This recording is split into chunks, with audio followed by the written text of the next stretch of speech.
Coming to you from an undisclosed location somewhere deep in the heart of the Santa Monica Mountains, I am your intrepid host, L.A. Marzulli. Welcome to another episode of The Vault. Are you worried about the future of the U.S. economy? With so much uncertainty in the air, it's natural to fret about the security of your retirement savings. But there's one asset that stands the test of time. Folks, that's gold. For centuries, gold has been a hedge against market volatility and economic instability. With a gold IRA from Noble Gold Investments, you can harness the power of precious metals to help protect your financial future. By rolling over your existing IRA or 401k into a self-directed gold IRA, you can enjoy the potential for long-term growth and stability. Diversify your portfolio with a tangible asset that has real value. Setting up your gold IRA has never been easier. Folks, go with Noble Gold Investments' streamlined process and expert guidance. This election year, don't let election volatility and uncertainty keep you up at night. Vote for the timeless safety of gold and silver in 2024. Noble Gold Investments will give you up to 10 1-ounce silver Trump coins or a 10-ounce silver American flag bar if you open a qualified account. Go to noblegoldinvestments.com right now. That's noblegoldinvestments.com. Please check it out, folks. We did a number of years ago. We bought gold. I think it was $1,670. It's now up to $2,500 an ounce. So I'm really glad we did it, and I would strongly encourage you to do it. But like with all investments like this, there is a potential risk. Pray about it, think about it, but go to noblegoldinvestments.com. That's noblegoldinvestments.com. So this is circa, 2014, 2015. And here's the backstory of this, that we made another pilgrimage down into Peru. When I say we, that was Richard Shaw, myself, Chase Klotsky, and I think, I could be wrong in this, but it might have been Aaron Judkins, but I'm not sure. Aaron was great. He was our archaeologist at the time. This is right before he went over and did that whole film with Mount Ararat and In Search of Noah's Ark. So that was what his next project was. And then, of course, we got Mondo, and the rest is history, Mondo Gonzalez. But Richard didn't want to go up to the altitude. Rick had a heart problem ever since he was a kid. But here we go. So we're up there in Puma Punku, Twanaku, and these sites are unbelievable. Something cataclysmic happened there. And there's a lot of conjecture.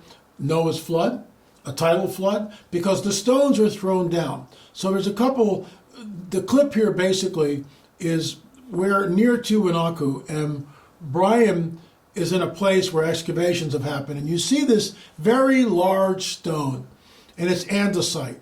And all of a sudden, you'll see me point to it like this. There's like this ridge, which is perfect, absolutely perfect. And so the stone comes up like this, then there's a ridge, and an indentation, and the face is perfect. There's no signs of chisel marks, and the stone is level and plumb. So it's level this way and plumb on this side, which, according to Brian, and I concur, I agree with him, that this stone more than likely is one of the original stones that was placed thousands of years ago. Let me just say this. Watch the clip from the vault. Modern day archaeologists repeat the same mantra over and over and over again. Well, we don't know really who built this, but it probably was the Inca, and they did it with copper chisels. Just show me. And that's the L.A. Marzulli challenge. I say that tongue in cheek. If I were a millionaire, I would get the best stonemasons, get a replica of the chisel that the Inca allegedly used, get some andesite, and go, okay, boys, go at it. We demonstrated this in one of our clips. In fact, what I'll do is if I can find it, I'm not promising anything, but if I can find the clip, I will include it in this video so you can see what I'm talking about. Because you sit there and you can hammer this thing, and the andesite remains unscathed. The chisel, after 5, 6, 7 hits, is completely dull and useless. So if a copper chisel doesn't work, how did they do it? Stop gaslighting everybody. But what we hear over and over and over again on all these sites is this. We don't know who built them. The people vanished, more than likely due to climate change, which in my opinion is an absolute just gaslighting not only the American people, but the people of the world. Here's the clip. We're in Twanaku here, and you can see this part in front of me with the reeds piled to hold the dirt back and the erosion. This part has been excavated, and it's been excavated for a reason. And as I slowly walk into this incredible stone that we're about to see, this is, Brian and I both think that this stone is in its original position and has remained such for thousands of years. The level here is absolutely dead on. And Brian, tell us what this mark is like right here. What does that mean? Okay, well, I would like to say this is my discovery because I think it is. And that's that there are only two figures or two designs that you find at Puma Punku. Both of them are doorways. So this is one of the doorway shapes, and there's another one which is slightly different from that. But the key thing is that since this is level this way, and if you want to try the vertical on your side. And here's the vertical level this way, and it is dead on. It is absolutely, the bubble is absolutely in the middle. And so we see that it's plumb this way and level that way. And Brian, look at this little marking on the stone. And they do this because they can do it.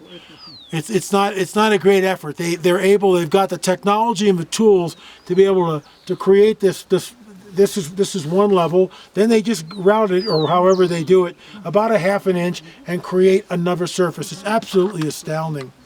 So the key thing is, though, that most people think that the Puma Punku time period is only a small area we're going to visit over there, about a quarter to a half a mile away. But since we find the Puma Punku character here, we find the andesite here, we find the precision here, that means that whoever built Puma Punku was also responsible for building here.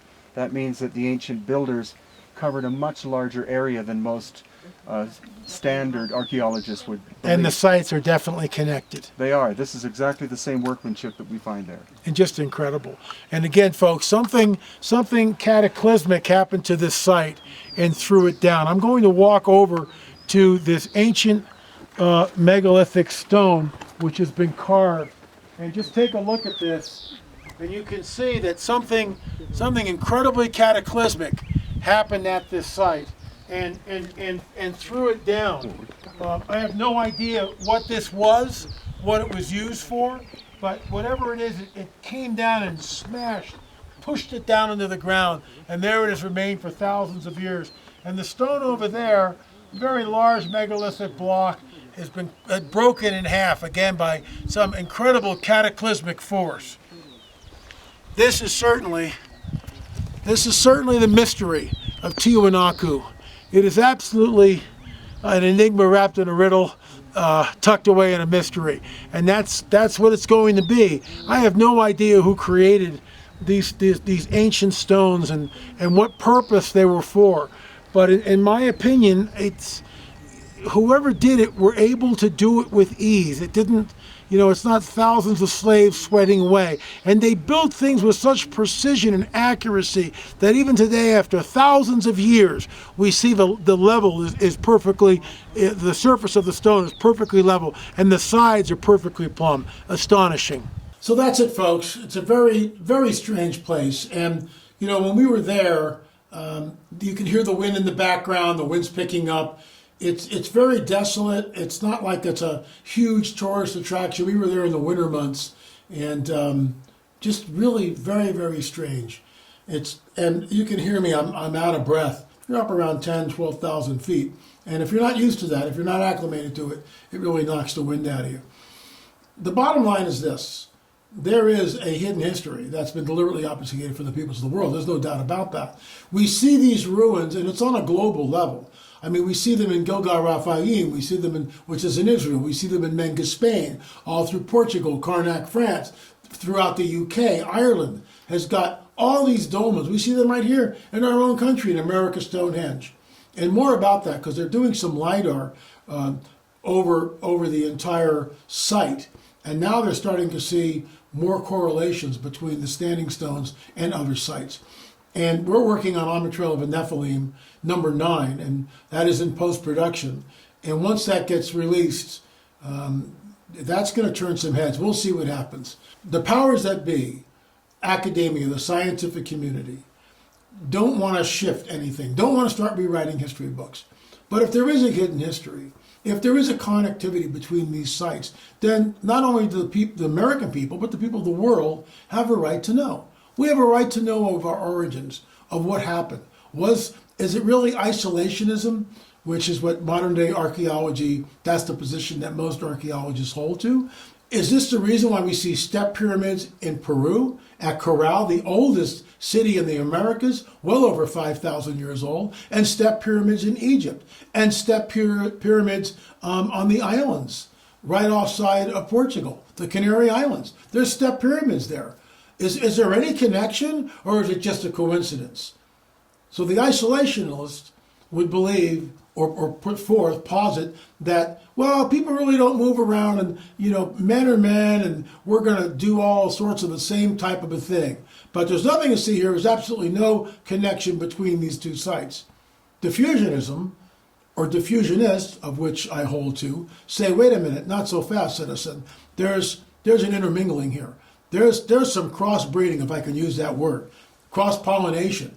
Something's going on here. People did travel. But the prevailing paradigm is one of isolationism. And that's why the whole thing just sits in this intellectual concrete. Because if you'll go against that, which what we do, then, you're a conspiracy theorist, you're a racist, you're this. They always label us all these different names. Well, how about you just sit down and tell us where we're going wrong? Why don't you look at the DNA evidence that we actually sequenced from 58 samples from 18 skulls, 9 from the Ica Museum, 9 from the Paracas Museum. And by the way, the ones that really sequenced were the ones from Paracas, because the ones at Ica, for the most part, are kept in a very heated room and they just degrade very quickly. But the ones in Paracas were fresh. The Huacaros, the grave robbers, when Senior Juan was alive, they would bring those artifacts to him. And that's what we were taking samples from. You can, if you want to do a deep dive on that, go to streaming.lamarzulli.net and look up number 6, the DNA. There's nothing else like it. We are the only Christian team that's ever done this type of sequencing. We may be the only team on the planet, even though I know Gaia sent down 2 guys, but we don't know what their results were. Brian Forrester stated that they did get nuclear DNA and it was an unknown primate. Okay, that's great. So right now, as we speak, I want to thank some of our benefactors who contribute, I'll keep them anonymous, to our ongoing research. But right now, we are doing some DNA extraction from another sample. That's all I'll say about this. I will say this, though. There was a gentleman a few years ago that I purchased an artifact from, and he was down, I believe, in Bolivia. If you're watching this, I need to talk to you. Don't be alarmed, it's all good, but I need to talk to you. I purchased an artifact from you for, I think, $1,500. So I just have some questions. If you're watching this, please email me, la@lamarzulli.net, la@lamarzulli.net. Would love to pick your brain a little more about the artifact that I purchased from you. But that's it. It's that site, Twanaku, Puma Punku, and we have got more outtakes of things like this, things that we've never used. That's why it's in the vault, as it were. So thanks for watching. Before I go, Rungs of Disclosure, check it out. If you're at all interested in the UFO phenomena, that's the book for you. And with all the stuff going on with the drones, this book right now may be more apropos than ever before. And don't forget our 10-box set on the whole UFO phenomena. Again, and I'm boasting here, and I get that. But Gil Zimmerman and I work, my business partner, and co-director, co-editor in the 10-part film series on UFOs. We work really long and hard to bring you this information. And, we did a deep dive on some subjects that you'll never hear about in church. Cattle mutilations, crop circles, the abduction phenomena, it's all there. 2 films on Roswell. It's a deep dive, folks. It's a deep dive. And with everything that's going on with the drones, I'm almost thinking, just not yet, but this might be another rung on the ladder of disclosure. Don't know yet. We're close. But I also did a report on it this week, and I will be doing updates as I get them. I had an interesting video, that was sent to a friend of mine. It's what people are seeing. There seems to be the drone, but above it is an orb. So they're in tandem with each other. Check out my YouTube right here. I think we posted this Monday. So you want to check that out because it's really an important update.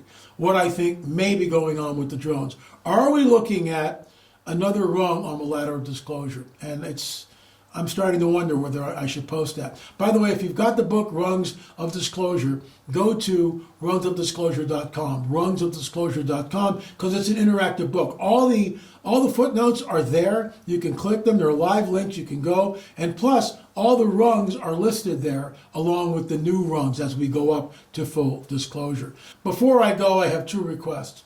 One is our GoFundMe page for this woman who lost everything. Her dog was killed in the fire. She lost all of her worldly possessions. Please consider contributing. We're trying to get to the $14,000 mark so she can begin to rebuild her life, at least on some level. She's really been through the ringer, and she needs our support.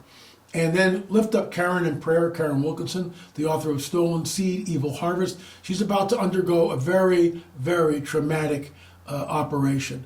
Basically, they open up the entire length of her spinal column, peel it back, and start to fiddle with the pins and the plates and everything else that are already in there. Karen was abducted, and all of this, we believe, is what some people call UFO interference, where you're around this type of energy from the ships, and it degrades your body.